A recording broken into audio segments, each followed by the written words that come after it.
Good morning. Good morning. It's morning here. I'm glad to be with you all. And thank you for this opportunity we have to empower children and empower them in their lives to overcome ADHD, to overcome the challenges and the struggles that are very real and pervasive. My name is AJ McMahon. Today we're going to be talking about practical resources because this is summer, summer, summertime, as Will Smith sang probably over about 30 years ago. But anyway, blast from the past. But here we are in the present, and we're going to take this present moment and turn it into a gift for you and your child. In this gift, in this present, in this opportunity you have, what are the resources that are going to empower you to empower your child, a child, those children to overcome the challenges that they're having? Summertime. That's what it is here. Whenever you're watching this, what time is it for you? Because the timing can make a big difference. Sometimes we may have critical issues that we want to work on with children and empower them to overcome. At the same time, most of us live life in a at least a semi state of being overwhelmed, especially if you're doing any kind of single parenting or working with children. The state of being at least somewhat overwhelmed is a pretty normal thing for a lot of people. And in that, we need to sometimes evaluate, is this the time? Is this the time that I have to be able to invest in what I need, the resources, and put together a plan to empower my child?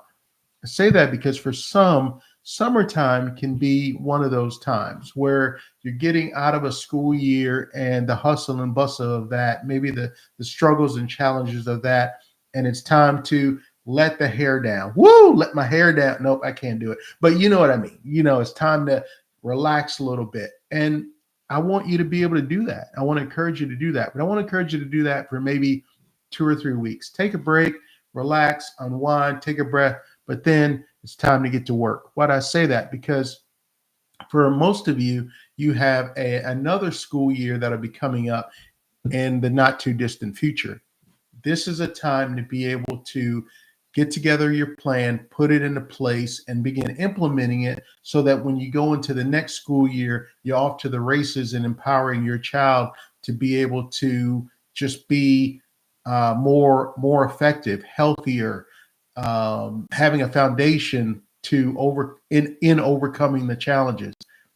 You may have challenges at school with the child, and you might say, well, those are school challenges. It's not school time, it's summertime.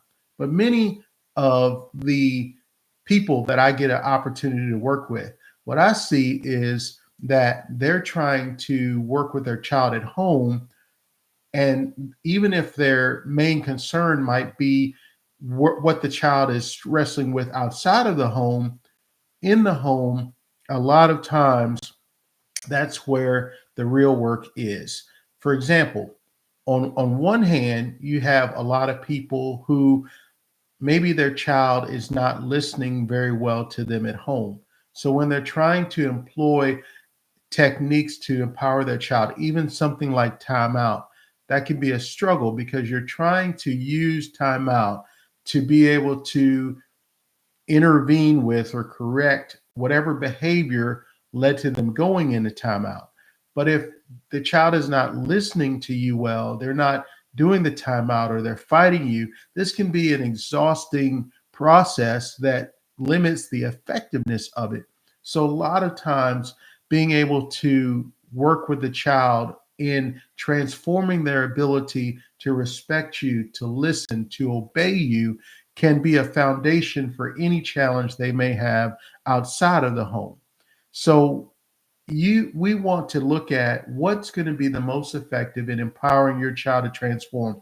Sometimes what's most effective in empowering your child to transform, well, let me change that. Actually, the reality is what I've seen most of the time, what's most effective in empowering your child to transform may not be what is most problematic. For example, for a lot of parents, they will say, hey, the academics, the behavior at school or outside the home or with grandmas or at church, Those are the things that are most problematic. I'll even deal with the problems at home. They pale in comparison to my concerns for my child when they're dealing with these struggles outside the home. However, the foundational work may be with them at home, in the sense of when parents can get their children to develop that listening, that respect, that ability to obey them through effective methods, then the child will respond better to them. So then the parent can empower them with the challenges outside the home and it basically extrapolate. So, for example, a child has come to listen very well to a parent and obey them very well, take them seriously, respect them. So then the parent takes the same strategies they've developed to empower the child at home and apply it outside the home. For example, you will go to school and you will obey your teachers. You will stay out of trouble. You will do your work. That child has developed an understanding, a relationship, and an impact with their parent at home, that they take this seriously. They know their parent means business. And when they go to school, they're going to take with them as a choice and consequence learner, which we're talking about the age group of 12 and under. They're developmentally choice and consequence learners. They've learned through making choices and in a loving, structured, firm, and effective environment, been able to receive appropriate consequences for those choices. Yes, consequences. Consequences are the results of our actions, and appropriate consequences for those choices, and learn how to push their energy away from the things that they feel like doing into the things that they need to do, which is often in the form of self-discipline to make themselves do what they ought to do regardless of how they feel, or self-control to stop themselves, to pull themselves away from things that they may feel like doing, like hitting or throwing a chair or having a tantrum, to pull themselves away from those things and do what they need to do. So when we're empowering our children at home, they can take that with them. They can take our expectations with them outside the home. And there's a much more effective process in them being able to transform where you may be most concerned, where you maybe care about the most. So having an effective process is imperative in empowering you to empower your child. And a lot of times, what happens where parents are struggling is based on confusion. There's a lot of information out there about parenting, there's a lot of information about children, there's a lot of information out there about disorders. And unfortunately, most of the popular information that we are inundated with on a daily basis is actually inaccurate. Believe it or not, it's actually ineffective. Think about it. If our strategies, if the information, if the wisdom of the age is empowering children to overcome challenges, why are the numbers of children with diagnosed with things or disorders such as ADHD, why are they steadily rising? They're steadily rising because there is a wisdom. There's a wisdom that you have. There's a wisdom that lots of parents have, but they're pushing that wisdom aside to be able to accept the popular notions of parenting and children today. We have to go beyond, we have to dive deeper, we have to get to the foundational wisdom of understanding children, to be able to understand and pull from your wisdom, put that together to help you to put together a plan. You see, most you would say that, most of us would say that children don't have their, they haven't had their problems like overnight, right? Most of the time, it's a gradual process. And even though we can understand that, a lot of times, I think it's like this unspoken expectation in society that we should be able to employ tips and tricks, is basically what I call tips and tricks, that basically if we've got the right strategy, there should be a short amount of time we see our children be able to respond to that strategy and transform. And when I say transform, I don't just mean change, because a lot of times I see parents experiencing change with their children. That means that they have heard about, learned about, been encouraged with a specific or a couple of specific techniques or strategy, and they employ those strategies, and their children change. Their children will, I won't say, let me think of what I want to say with the words. Their children will have a different result. And from that, it could be somewhat exciting. And I say somewhat because sometimes it's not that exciting because you've been in a place where you have seen that change before and it hasn't lasted. Sometimes when we see that change and it's new, we can be excited, like, okay, here we go. This strategy is working. But there's other times for others of you that have employed strategies and they've maybe, and some of them have created change for a little while, but it hasn't lasted. And that's what we're talking about, how to create lasting change with children. What we're going to talk about, what we're going to work on, is let me look at something here. Um, anyway, I can't find it at the moment, but it is about lasting transformation. That's what I call it, transformation, not just change, not just something that's going to bring about an improvement for a few days or maybe a couple of weeks, but then things get as bad or worse. That's the pattern that I see so many people, professionals, parents in. And it leads to this idea that the parent and what they're doing somehow they're not effective, they're not capable, they're not able,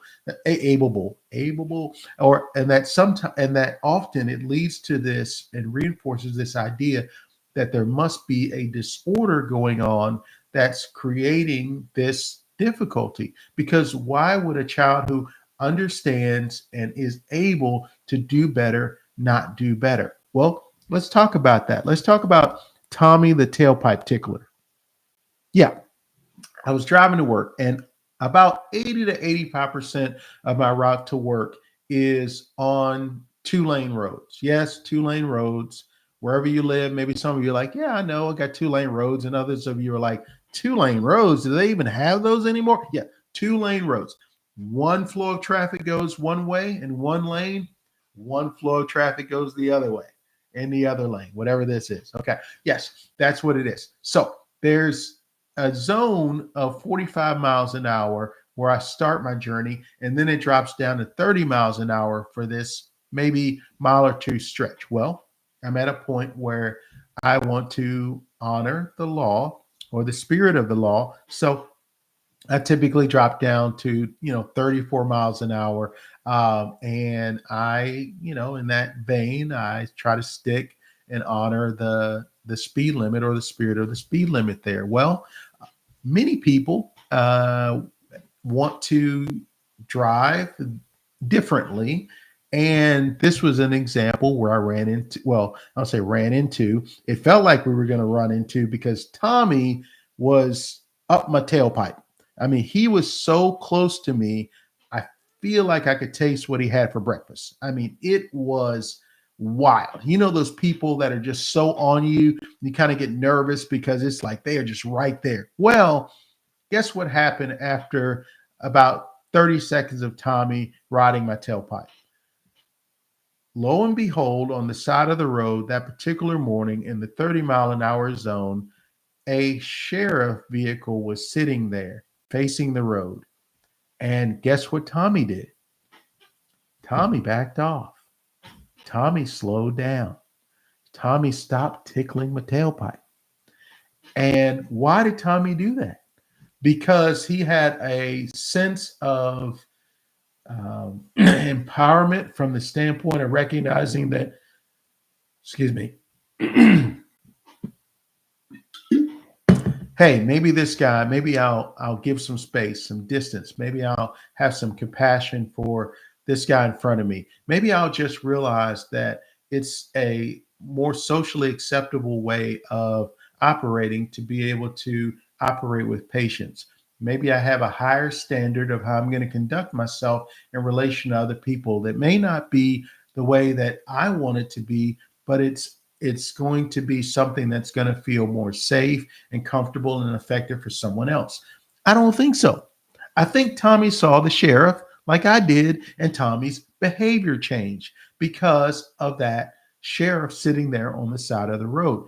So, what does this mean? Well, It means that we need to understand that in society, we have basically degrees of what Lawrence Kohlberg developed as stages of moral development. And what this has to do with is the understanding that we as people, we develop in the ways that we respond to society.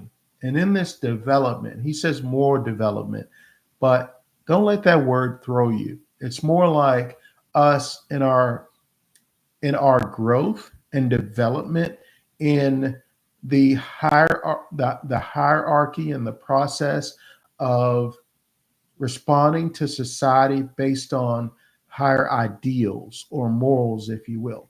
So let's give an example of Lawrence Kohlberg's 6 stages of moral development. And we're going somewhere with this. So thanks for sticking in because this is all important for us to look at. So in these 6 stages, I pulled from the internet a brief synopsis, if you will, of each stage. Okay. You can find Lawrence Kohlberg's 6 stages of moral development. You can probably find that on the internet or in books or resources. And I encourage you to do so. Like with anything that we get a chance to explore here in this Empowering Children Overcoming ADHD opportunity that we have, I encourage you, you are a person of sound mind and judgment, regardless of how you might feel, regardless of how you might feel in your work with a child, that child, those children. You are a person of sound judgment.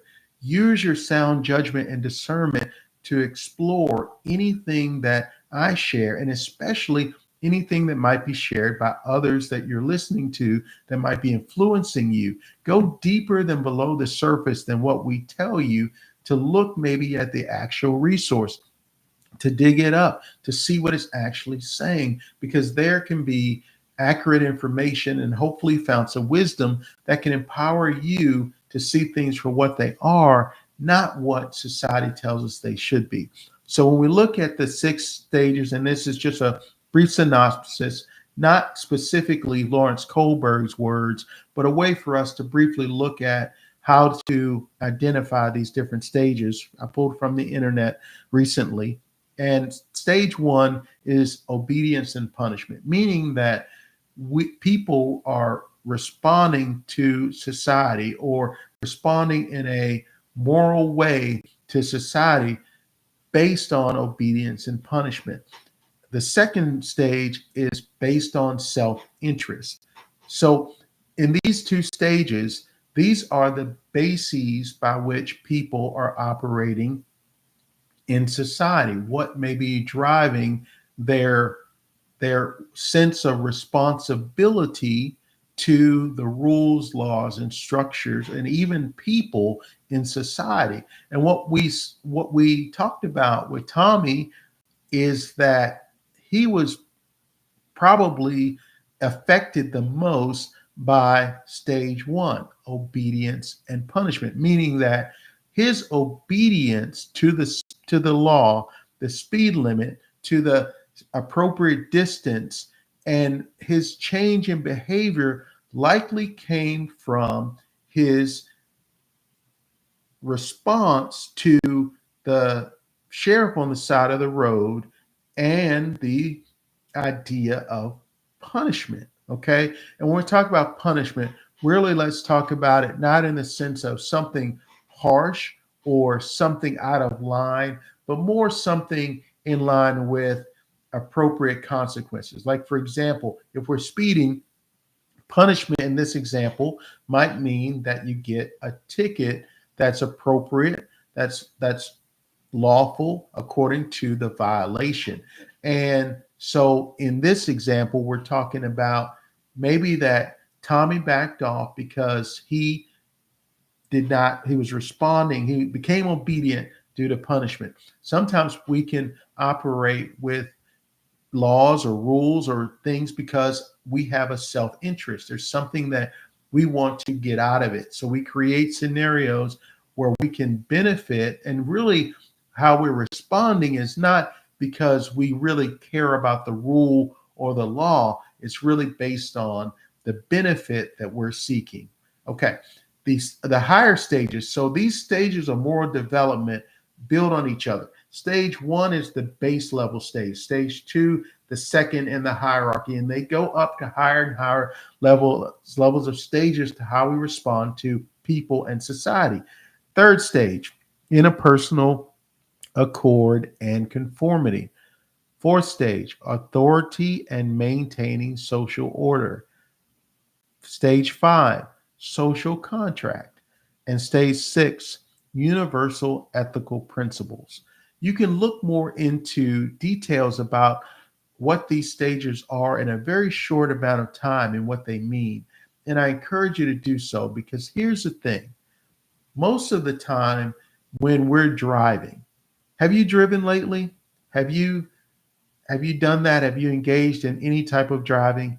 Have you seen other people drive lately? Well, if you have, we might notice that people are engaging in several different activities in addition to driving. And I have to say that I'm guilty of this at times myself. Sometimes people are engaging in texting while driving. Sometimes people are engaging in going above the speed limit. Sometimes they're engaging in playing games or watching videos, actually watching videos while driving, not just sometimes at the stoplight, but sometimes not at the stoplight. We're engaged in different activities. Well, let's say, when I say we're, a lot of people, a lot of times are engaged in different activities while driving.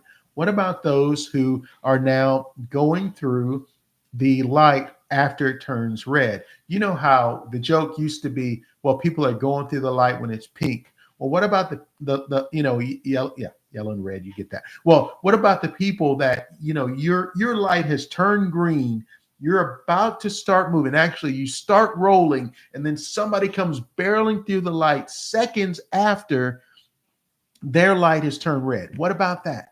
People are driving in, and again, sometimes I am guilty of some of these things. I just to be honest with you, and I have a responsibility. When we talk about moral development, it comes to what is our responsibility to the laws of the land? What about our responsibility to any type of higher ideals? Or what about our responsibility to other people? And when we look at driving, we can see clearly that a lot of times people are adults are operating based on the stage one of that responsibility, the most basic stage, obedience and punishment. How do we know that? Because people are often doing these things until when? Until they get a ticket or until they see a cop. Have you ever been driving down the road and you've seen traffic backed up and you thought maybe there was a major accident, and maybe after 20, 30 minutes, you've realized that traffic has come to an almost standstill because there's a cop sitting on the entire other side of the interstate facing the other way, maybe even with a barrier that can't be crossed in between, but that people have drastically changed their speed and their behavior because there's a presence of law enforcement around. Have you noticed that? Do you see people holding up their phones and texting and talking and doing all those things when the cops are around? Or do you see a difference in behavior and response? And we see that difference in behavior and response because many adults in this sphere of driving are operating basically in stage one, the most basic stage. It's the obedience is a response to the fear of punishment, not based on higher ideals like the highest universal ethical principles or interpersonal accord and conformity. Look that up. Stage three. What does that mean? Because here's the thing: when it comes to our children, there's this unspoken expectation that if they understand that if they are to understand what's expected, whether that's to put down their game and go and do what they need to do their homework, listen, follow through with tasks, go to bed on time, eat their vegetables, whatever it may be, sit still, focus. There's this expectation that, hey, our children, if they understand and are capable, they are going to basically want to do these things. They're going to do these things automatically. Think about that as an unspoken expectation, because when they're not transitioning from games, when they're not, or interests or things that they enjoy, when they're having trouble with that, we say, well, this child has difficulty with transitions. We say that this child hyper focuses because they can focus on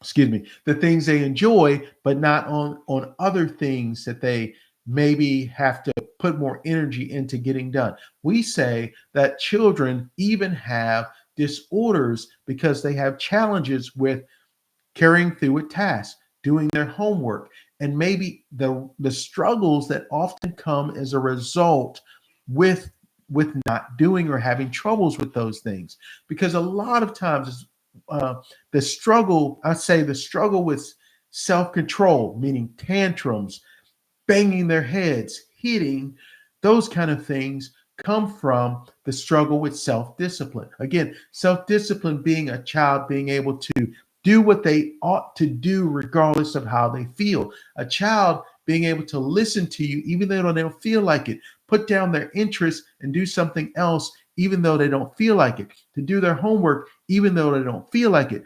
And a lot of times the struggle with self-discipline leads to the struggle with self-control, meaning that they're having a tantrum, or they're having a fit, or they're shutting down, or they're blowing up, or they're crying, or saying, I can't do this, or they're having these different difficulties that can be heartbreaking. But a lot of times we're seeing that, and we see this struggle with the children. Why is that important? It's important that we understand what's going on with them. We understand that it's not a lack of understanding on their part. It's not a lack of ability on their part that's causing them to have these challenges.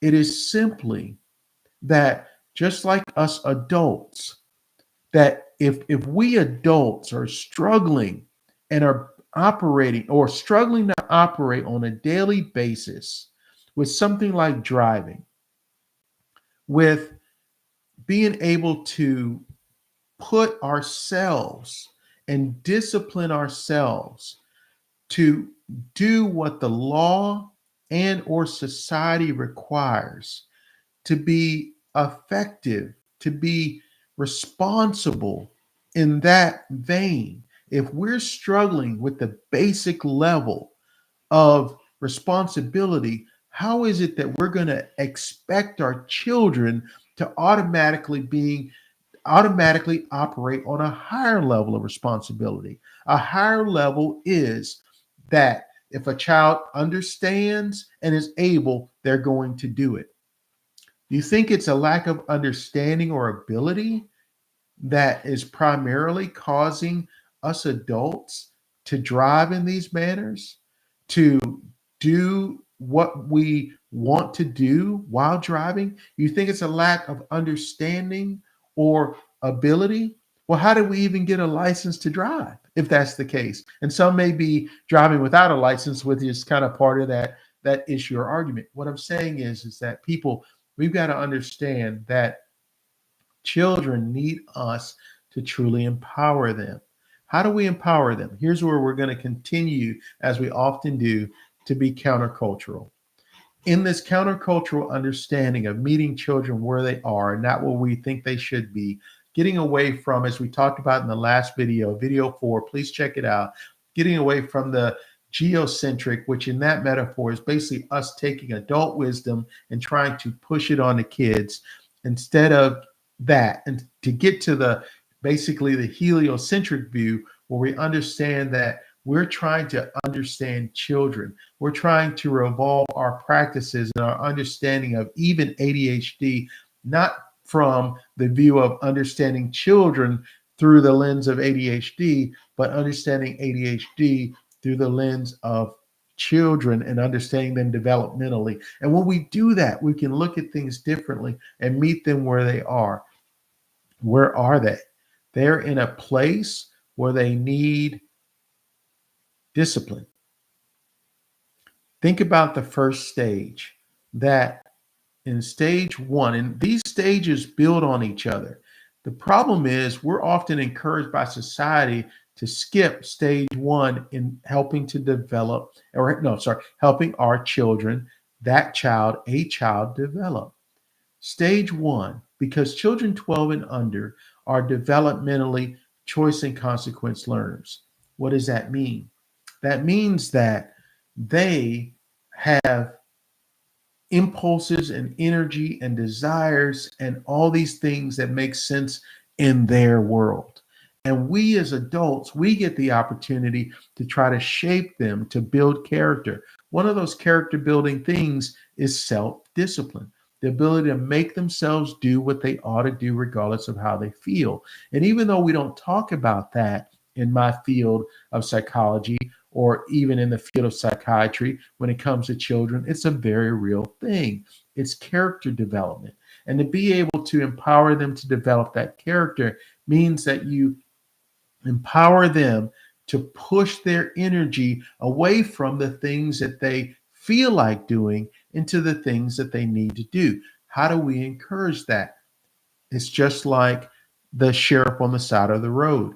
We are the good cops that provide a loving environment in which to be able to say, hey, they're specific, because they're concrete thinkers developmentally. So that means we can't just say, behave, be good, do what's right. That's nice, but that's not concrete. Concrete is, you will do what I tell you when I tell you. I know that can sound barbaric, but it's specific.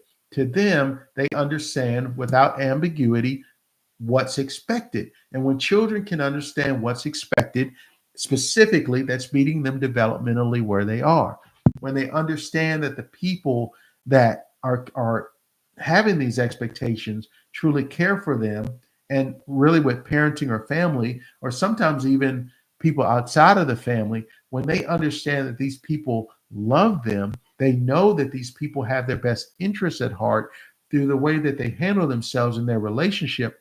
Children are not confused about why these people have these expectations. They're not confused about it, right? They're not confused about it at all. They understand that. It's just that we're basically having these expectations that are the equivalent to the children of saying, hey, we expect you to eat something healthy at dinner, broccoli, green beans, whatever it might be, right? And the children, on the other hand, they want to eat sweets. They want to eat applesauce and hot dogs and hot pockets and all kinds of different things like that, because those things are more enjoyable. So in the behavioral world, in the world of us being able to empower the children, we're saying, all right, child, we are expecting you to take the broccoli and run with it. No, that's not how they operate. We have struggles with operating that in that as adults, as in the example of Tommy the tailpipe tickler. So we have to understand that the children, it's not that they don't understand that broccoli is good for them. It's not that they don't understand that discipline is good for them, because they do. It's just that they're not going to sign up for it. They're not going to tell you, hey, I know this is good for me, and please, please give me more of that. They're not going to tell you, parents, caregivers, or even professionals, that at first. But when you meet them where they are in the loving environment, you're going to probably experience, as professionals, what I've experienced. Them being able to show that they understand that the discipline is good for them. And that's what we're trying to get to. So let's go back to some practicals about this. When it comes to being able to empower our children, we've got to get to the fundamentals of what that means. What that means is now's the time to be able to identify specifically what I would call the LEAP process. All right. The LEAP process means that it's L for love, E for expectation of excellence, A for affirming accountability, and P for perseverance. Love. We have the overall foundation that we understand that if you were to ask the child, hey, do you think this person loves you or genuinely cares about you? That the child would be able to respond yes. When we know that the child would have that response, then love is covered. The child needs to be able, not us knowing, but the child needs to be able to understand that, hey, this person who is trying to empower me, I know they love me. When a child understands that, we can give them an expectation of excellence to be able to say, hey, because I love you, I'm going to expect you to build your character. Now, that's not what we say to them, right? Because remember, they're concrete thinkers, choice and consequence learners. The way we say that is we define a specific expectation that is foundational to empower them to succeed. Remember, the expectation that you might need to start with that might be most foundational to empower them to succeed may not be the one that's most problematic. For example, throwing chairs or being disruptive or not focusing on schoolwork may be the most problematic to you. But what may be most foundational is them listening to you at home so that you can extrapolate your expectations from home to school effectively. So the expectation of excellence might be you will do what I tell you, you will listen the first time. The expectation of excellence might be anything along the lines of specifically empowering them in a way that's going to be foundational for them to address any other challenge that they may be having. You want to be specific with that and then apply affirming accountability. Affirming accountability affirms their feelings and affirms their ability. Okay. Affirming is through words, it's through talk. It's saying, however you feel disappointed, it's okay. You feel angry, it's okay. You feel like you don't want to talk, it's okay. However you feel, whatever those feelings might be, you feel sad, it's okay.